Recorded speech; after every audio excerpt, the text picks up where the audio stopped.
দেখো পুরো কচ্ছপে ভর্তি এখানে মাছও আছে, কচ্ছপ আছে, কচ্ছপ আছে প্রচুর।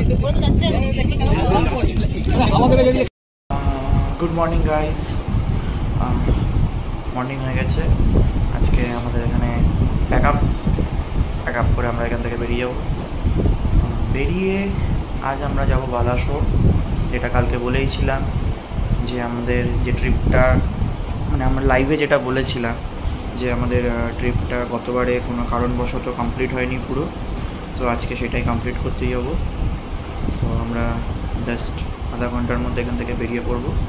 মর্নিংয়ে সব কিছু কমপ্লিট করে নিয়েছি, ব্যাগ ফ্যাগ গোছানো হয়ে গেছে। এবার জাস্ট হোটেল রুম ছাড়বো, গাড়ি বার করা হয়ে গেছে, গাড়ি একদম রেডি, গাড়ি স্টার্ট করব, তারপরে গো টু বালাসোর। সো চলো রাস্তায় বেরিয়ে তোমাদের সঙ্গে কথা হচ্ছে। ওকে, সুস্বাগতম সবাইকে। আবার বেরিয়ে পড়েছি দীঘা থেকে আমরা বালাসোরের উদ্দেশ্যে। এই হচ্ছে দীঘার মর্নিংয়ের রোড। সো এখন আমরা দীঘা হয়ে উদয়পুরের রাস্তা ধরে, নিউ দীঘা হয়ে উদয়পুরের রাস্তা ধরে আমরা বেরিয়ে পড়ব। চলো আমাদের সঙ্গে, তোমাদেরকেও একটু শেয়ার করি রাস্তা। আজ সকাল সকাল সূর্যি মামা খুব তাপপ্রবাহ হয়ে দেখা দিয়েছে, ভালোই গরম আছে সকালবেলা থেকেই, দুপুরবেলা জানি না কি হবে। সো এখন আমরা উড়িষ্যা বর্ডার ক্রস করে গেছি, বাট হয়তো আমাকে গাড়িটা কোথাও একটা দেখাতে হবে, কারণ আমার বাইকের পেছনের ব্রেকটা মানে ডিস্টার্ব করছে, মানে প্রপারলি ধরছে না। তো আমি সামনের কোনো মেকানিককে দেখাবো। গাড়ির ক্যালিভারটা জাম হয়ে গেছিলো পেছনের চাকার, সেটাকেই ক্লিয়ার করে দিচ্ছে দাদা। এই পুরো সার্ভিস চলছে, সেটা ক্লিয়ার করে দিলে গাড়িটার প্রবলেম সলভ হয়ে যাবে। চলো টাটা।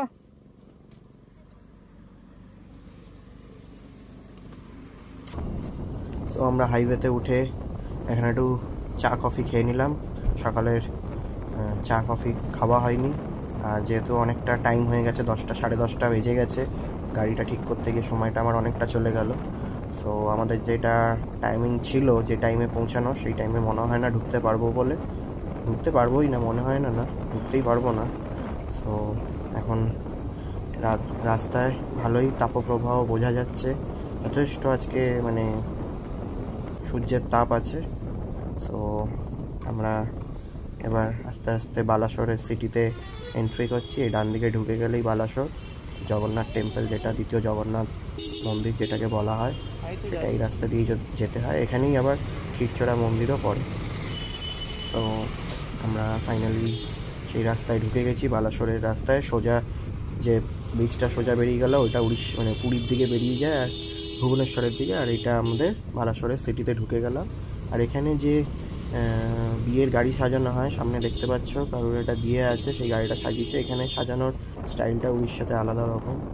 সো ফাইনালি আমরা দ্বিতীয় জগন্নাথ টেম্পল মন্দিরে পৌঁছে গেছি। ওই সামনের দিকে গেট, এই গেটটা বন্ধ থাকে, এখানে পার্কিং। সো আমরা এখানে গাড়ি পার্ক করে, এখানে ফ্রি পার্কিংই আছে, এখানে কোনো পার্কিং চার্জ লাগে না।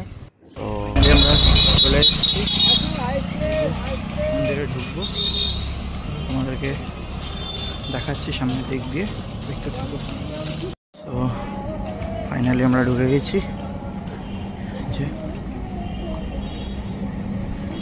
এটা হচ্ছে মন্দিরের বাইরের প্রাঙ্গণ, মানে গেটেরও বাইরে, মন্দিরের গেটের বাইরে। এই যে মন্দিরে ধ্বজ উঠছে, এটা হচ্ছে দ্বিতীয় জগন্নাথ মন্দির এটাকে বলা হচ্ছে। ঠাকুর মন্দিরে যাওয়ার সময় পা ধুয়ে যাওয়ার জায়গায় যে এটা দিয়ে ধোয়া হয়ে গিয়ে এই সিঁড়ি দিয়ে নেমে ঠাকুর মন্দিরে যাওয়া হবে।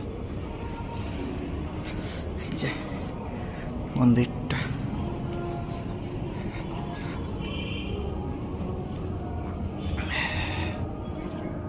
সরো।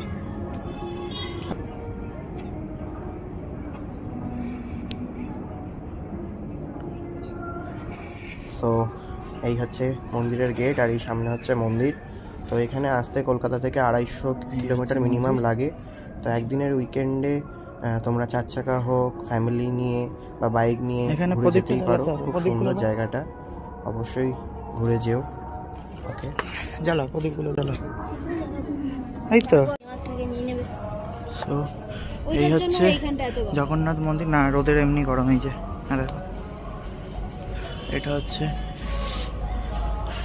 এই জল এখানে জল থাকে, এখান দিয়ে জল টাকা ফেলা হয়, এখানে এটার মধ্যে টাকা ফেলা হয়, আমরা যখন ফেলবো দেখাবো। এই হচ্ছে স্তম্ভ, আর এই হচ্ছে মন্দির, দ্বিতীয় জগন্নাথ মন্দির, তার ছোট ছোট দুটো মন্দির।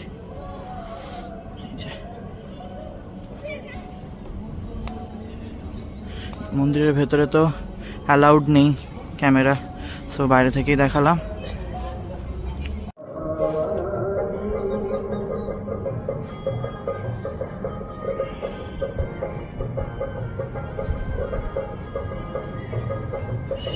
এটা হচ্ছে রাধাকৃষ্ণ মন্দির,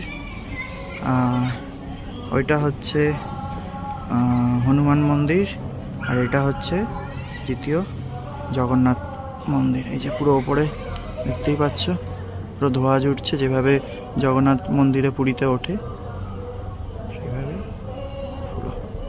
সো এখানে এসে তোমরা ঘুরে যেতেই পারো, যদি কেউ না মানে যারা এখনো পর্যন্ত আসোনি এখানে, তারা এসে এখানে ঘুরে যাও, ভালো লাগবে। একদিনের মধ্যে ঘুরে যেতে পারবে। ওই 250 কিলোমিটার মতন যেতে আসতে, মানে যেতে এখানে আসতে লাগে, আর যেতে মানে টোটাল 500 দিনে যাওয়া আসা নিয়ে, যদি কলকাতা থেকে আসো কেউ।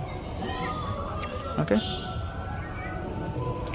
চলো এবার তোমাদেরকে ভেতরের অডিটোরিয়ামটা দেখিয়ে দিই। এটা হচ্ছে অডিটোরিয়াম, এখানে যখন কোনো অনুষ্ঠান হয় বা যাত্রা হয় তখন এখানেই হয়।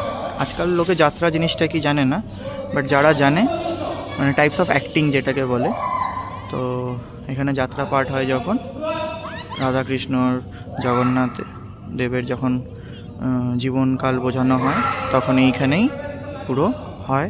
এছাড়া যদি কোনো ভক্তি আরাধনা হয় তখন এখানেই হয়। এটা পুরো অডিটোরিয়ামটা। চলো বাইরের দিকটা নিয়ে যাই। এখানে টাকা ফেলা হয়, তাই না?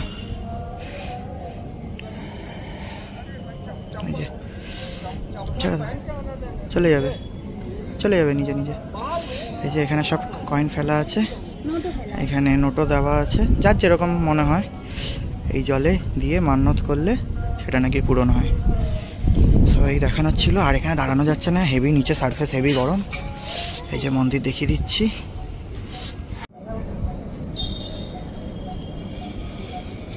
এখানে দেওয়া হয় ক্ষীরের প্রসাদ, এই যে 40, 70, 25।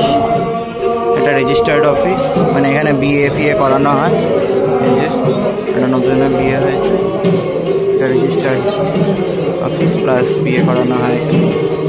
তো গাইজ আমরা এখানে চলে এসেছি, আর পা মানে এখানে এত রোদ, পুরো নিচটা সারফেসটা পুরো গরম হয়ে গেছে, পা এত গরম লাগছে। আর এই যে পেছনের মন্দিরটা কিন্তু এখন বন্ধ আছে, বাবারই দাঁড়ানো যাচ্ছে না। আর তোমাদেরকে আমি প্রসাদটা দেখাচ্ছি,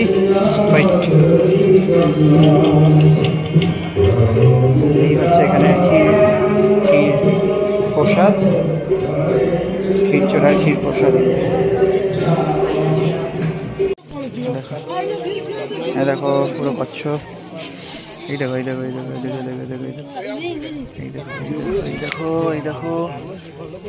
কচ্ছপ, দেখো বাচ্চা কচ্ছপ। আরে এই যে মাছও আছে, এই পুরো কচ্ছপ, দেখো কত কচ্ছপ, দেখো কত কচ্ছপ ও ফেলেছে। ভিডিওটা ভালো লাগলে অবশ্যই লাইক, শেয়ার, ফলো করে দিও পেজটাকে। ওকে, টাটা, বাই বাই।